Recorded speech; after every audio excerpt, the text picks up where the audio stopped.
यहाँ पर जैसे ही सराज साहब को दरवाज़ा बजने की आवाज़ सुनाई देती है तो सराज साहब फ़ौरन से दरवाज़ा खोलकर बाहर आते हैं। जैसे ही बाहर आते हैं तो सामने कशान को खड़ा हुआ देखते हैं। कशान जैसे ही सराज साहब को देखता है तो फ़ौरन से ड्रामेबाजी रचाने लगता है। फिर से सराज साहब के कदमों में गिरने लगता है और माफ़ी तलाफ़ी करने की कोशिश करता है। कहने लगता है कि अंकल, आखिर आपने अपने दिल में मेरे लिए इतना बुग़्ज़ कैसे रखा हुआ है? आप जैसा समझ रहे हैं मैं वैसा लड़का बिल्कुल नहीं हूँ। अब मैं खुद को बहुत बदल चुका हूँ। मेरे दिल में, मेरे अंदर ऐसा कुछ भी बाकी नहीं रहा जैसा अंकल आप सोच रहे हैं। प्लीज़ अंकल, मुझे एक बार माफ़ कर दीजिएगा। लेकिन सराज साहब कशान की किसी भी ड्रामेबाजी में आने वाला नहीं। वो तो कशान को बल्कि धक्के देकर दोबारा से यहाँ से निकालने की कोशिश कर रहे हैं। उसकी किसी भी बात सुनने को तैयार नहीं। कशान अच्छे से जानता है कि हादिया ये सारा माजरा देख रही है।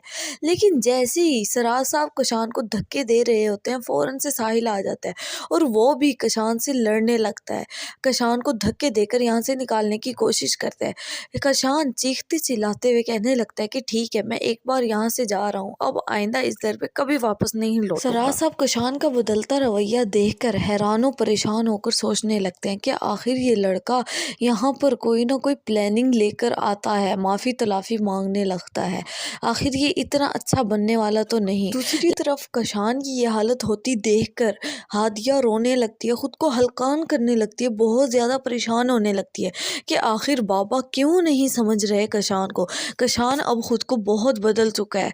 जैसा बाबा सोच रहे हैं कशान ऐसा बिल्कुल नहीं रहा। हादिया तो हर सूरत में ही कशान से शादी करना चाहती है। वो तो किसी दूसरे लड़के के बारे में सोच ही नहीं सकती। वो कशान को अपने ख्वाबों का शहजादा समझ बैठी है। अब आहिस्ता आहिस्ता हादिया भी अपनी फैमिली से बागी होने लगी है। तो सराज साहब हादिया का ये सारा रवैया देखकर सोचने लगते हैं कि आखिर हादिया को हो क्या गया है, कहीं मैं अपनी बेटी से ही हाथ धो ना बैठूं, वो कशान के पीछे कोई बुरा कदम ना उठा। व्यूअर्स, आपकी क्या राय है कि हादिया अपने वालिदैन की इज्जत पर दाग लगाकर कशान का ही इंतखाब करेगी? अपनी कीमती राय से आगाह करना मत भूलिएगा।